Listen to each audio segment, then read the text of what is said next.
യുടെ കാര്യകാരണ സിദ്ധാന്ത പ്രകാരമുള്ള ഒരു അവലോകനം, നമ്മൾ അതിനെക്കുറിച്ച് പഠിച്ച് എന്താണെന്ന് മനസ്സിലാക്കി അതിലൂടെ തത്വത്തിലെത്തുക.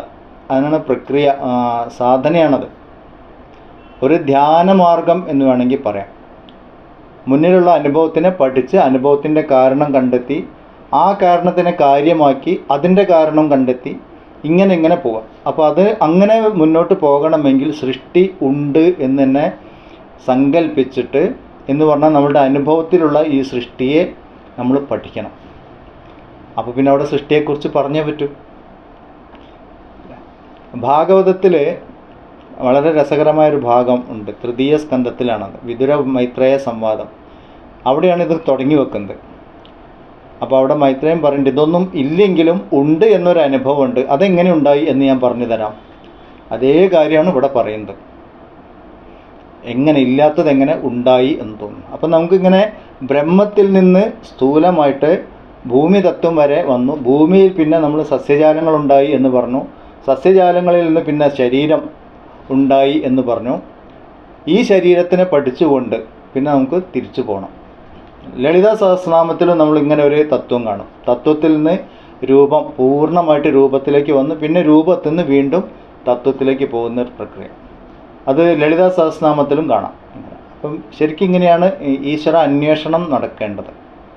അപ്പോൾ ഇവിടെ സൃഷ്ടിയുടെ ഭാഗമായിട്ട് നമുക്ക് ഏറ്റവും അനുഭവമുള്ളത് നമ്മളുടെ ദേഹമാണ്. ഞാൻ എന്ന് പറഞ്ഞിട്ട് നമ്മളെപ്പോഴും ശരീരത്തിനെ തൊടുക. അപ്പോൾ ഈ ശരീരം എന്താണ്? ഇതാണ് ആദ്യം പഠിക്കേണ്ടത്. അപ്പോൾ ആദ്യം തന്നെ നമ്മൾ കണ്ടു, ഈ ശരീരം അന്നത്തിൽ നിന്നുണ്ടായി, അന്നത്തിൽ നിലനിന്നു, അന്നത്തിലേക്ക് ലയിക്കുന്നു. ഇതെപ്പോഴും അന്നം തന്നെയാണ്, അന്നരസമയമാണ് എന്ന് പറഞ്ഞു. അപ്പോഴാണ് ഒരു കാര്യം നമുക്ക് മനസ്സിലായത്, ഇത് അന്നരസമയമാണെങ്കിലും ഇതിനെ ചലിപ്പിക്കുന്ന ഒരു ശക്തിയുണ്ട്. അതെന്താണെന്നായി പിന്നെ അന്വേഷണം. അപ്പോഴാണ് മനസ്സിലായത്, ഈ അന്നരസമായ ശരീരത്തിനകത്ത് പ്രാണശക്തിയുണ്ട് എന്ന് മനസ്സിലായത്. അപ്പോൾ പ്രാണം എല്ലായിടത്തും വ്യാപിച്ചിരിക്കുന്നുണ്ട്. നമ്മൾ കണ്ടു, പഞ്ചപ്രാണങ്ങളായിട്ട് വ്യാപിച്ചിരിക്കുന്നുണ്ട്. 5 പ്രാണൻ്റെ ഫങ്ഷൻസ് എന്തൊക്കെയാണെന്ന് നമ്മൾ കണ്ടു. ഇതൊക്കെ കഴിഞ്ഞ ക്ലാസ്സിൽ കണ്ടു.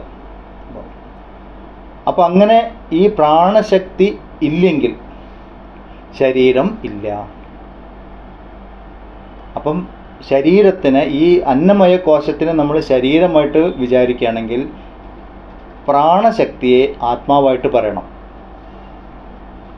നമ്മൾ ഓരോ പ്രോസസ്സ് തുടങ്ങുകയാണ്. നെക്സ്റ്റ് അന്നമയ